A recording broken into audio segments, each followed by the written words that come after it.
Well, let's get down to brass tacks and let's start doing some practical stuff. We want to multiply fractions together. So when you do this, I want you to look at the patterns to do this, and I'll explain what I mean. So let's say we've got A over B times C over D, where A, B, C and D are just any number. Could be anything as long as it's not 0. So they're just kind of placeholders. And the pattern I want you to sort of remember is this one. Let's make that blue. Top times top over bottom times bottom. Okay, upstairs times upstairs over bottom downstairs times downstairs. So our answer, and I'm going to put it in brackets, you don't have to, A times C over B times D, okay, which is AC over BD. So the pattern to remember, we draw the fraction line,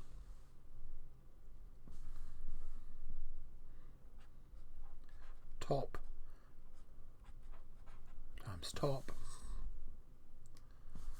over bottom times bottom. Okay, let's have a look at some examples. Get a nice black pen up, and I'm just going to leave that pattern there. Okay, this is an example. These are going to be really, really simple examples. Let's look at 4 over 5 times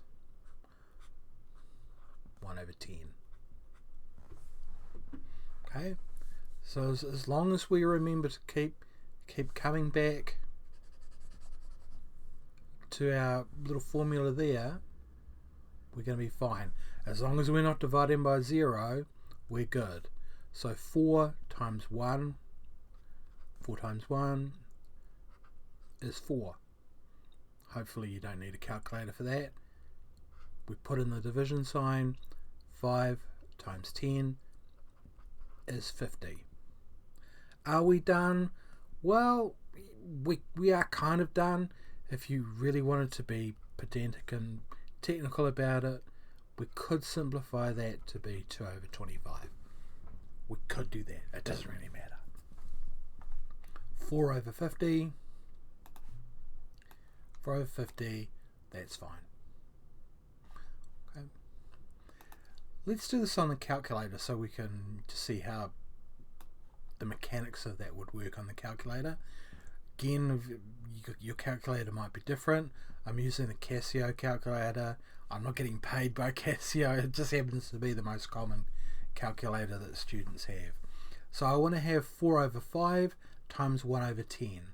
So I'm going to put 4 over 5 times 1 over 10. XC. And what it's going to do, it's going to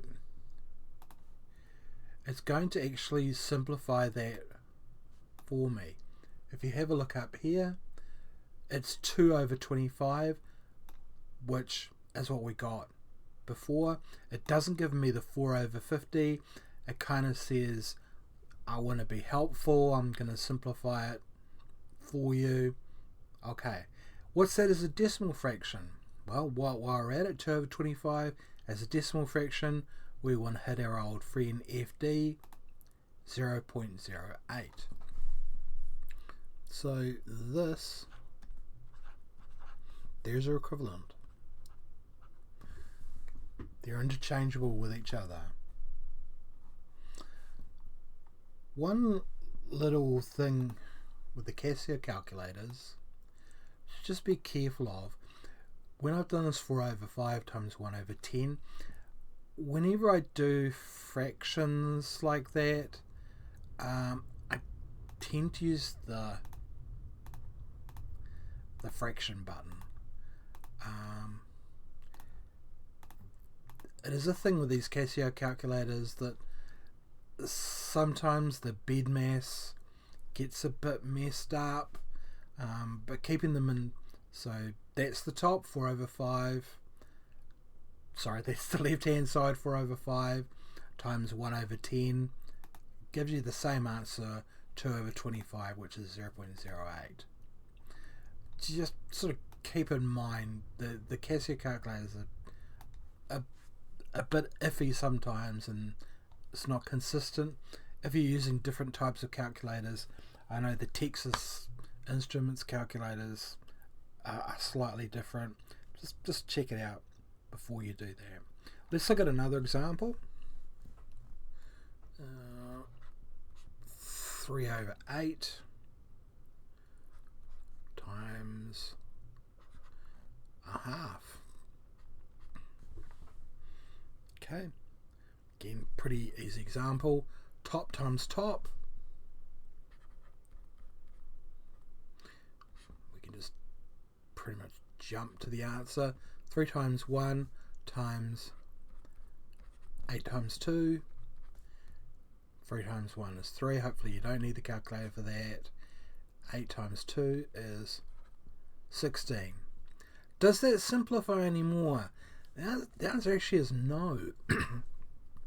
16 is not a multiple of 3. It doesn't simplify anymore. That is our answer. So far, so good. I'm just going to do a whole bunch of examples so you can see how it works. Let's look at 4/7 times 1/5. Same thing, top times top, bottom times bottom. Top times top over bottom times bottom. 4 times 1 is 4. 7 times 5, how well did you learn your times tables, is 35. Does that simplify anymore? No, I don't think it does. I think that's as simple as it goes. If we wanted to check if it simplifies anymore, we can use the calculator. Let's just clear all of that. So 4/35, I'm going to put the fraction in, and then I'm going to hit XC. What that does, it puts it into the memory so I can work on it. And it's given me 4/35, which no matter how many times I hit the EXE button, that's the answer. So that's as simple as it gets, 4/35. If we wanted to convert that into a decimal fraction, we could just do that, 0.1142, blah, blah, blah, blah, blah, very rare, never, never. It's one of those numbers. Okay, one more. 2/15 times 6/10. Now the observant of you would see that 6/10 is the equivalent of 3/5, but I'm just going to leave it there for now. 2 times 6 over 15 times 10. Top times top, bottom times bottom, upstairs times upstairs, over downstairs times downstairs. 2/6 is 12. 15 times 10 is 150. Now these are both even numbers, so I know that it simplifies. Don't really care, that's fine like that. If you wanted to simplify it, I mean, you could divide them both by 2, and then it would probably simplify a bit more. I'm going to cheat, and I'm just going to use the calculator. In maths, if you don't know the answer, cheat. 2/25. So it does simplify quite a bit.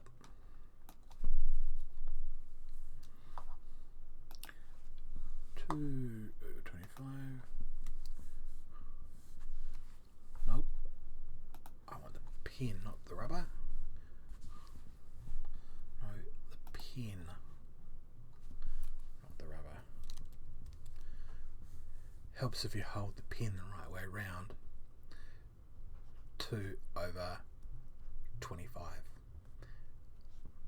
As a decimal fraction, what is that as a decimal fraction? Let's have a look. 0.08.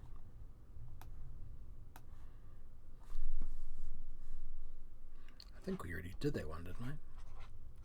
Okay, and that's how that's done.